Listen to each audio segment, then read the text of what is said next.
Caitlin Clark calls out WNBA for schedule amid offer from rival league and possible player lockout.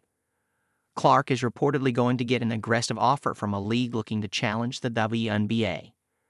Caitlin Clark is one season into her WNBA career, but already feels comfortable enough to air her complaints on the league. She's made these feelings known just in time for a renegotiation of the league's collective bargaining agreement with the union and the rise of a potential competitor league. During a video interview that involved WNBA legend Sue Bird at an event for Nike on Monday, Clark complained about the WNBA schedule taking place in the summer. The rookie phenom said the schedule interrupts her ability to play women's golf. The only downside about the WNBA is that it's during the summer. That's when you golf. Clark continued with a smile. So I'd have my golf take a backseat to basketball. Clark has recently leaned into her passion for golf after the end of her rookie WNBA season, when the Indiana Fever lost to the Connecticut Sun in the playoffs. Clark is going to the Annika in November, the penultimate tournament on the LPGA Tour schedule hosted by Annika Sorenstam, to play in the Pro-Am and be a panelist at the Women's Leadership Summit at Pelican Golf Club.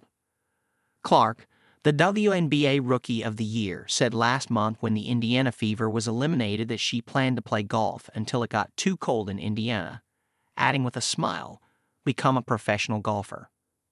I love golf, so the opportunity to play in the Pro-Am for a tournament with a legend like Annika Sorenstam's name on it is so exciting," Clark said. "I'm looking forward to seeing all the LPGA players on the driving range, being part of the Women's Leadership Summit, and of course, teeing it up in the Pro-Am with Annika." Now, Clark's passion for golf and the WNBA's interruption of it is prompting a complaint from Clark at a time when the league should be trying to make her as happy as possible.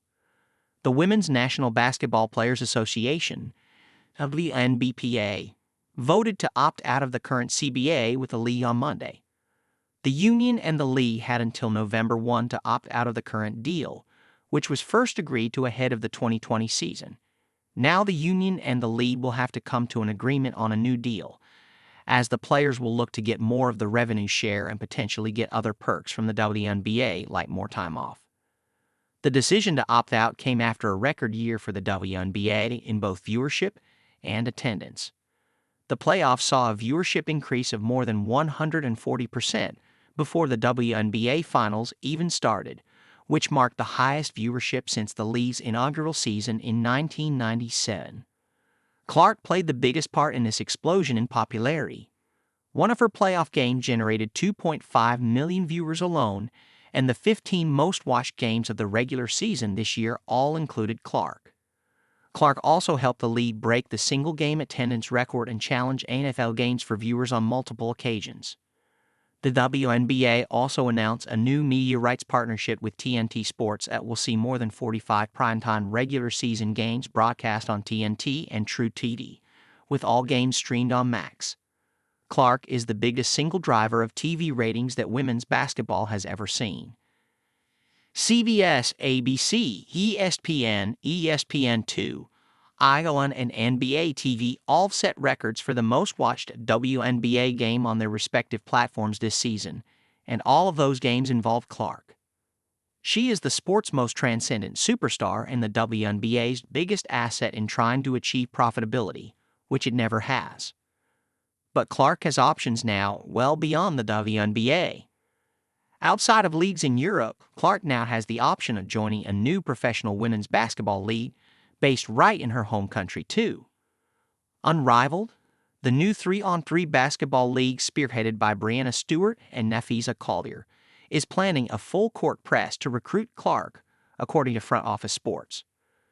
It's just so crazy because the growth that Caitlin has brought to the game, the sheer amount of money that she's making these teams, people are having to move their venues for when she comes to play, Collier said, and she's getting paid like $75,000 a year.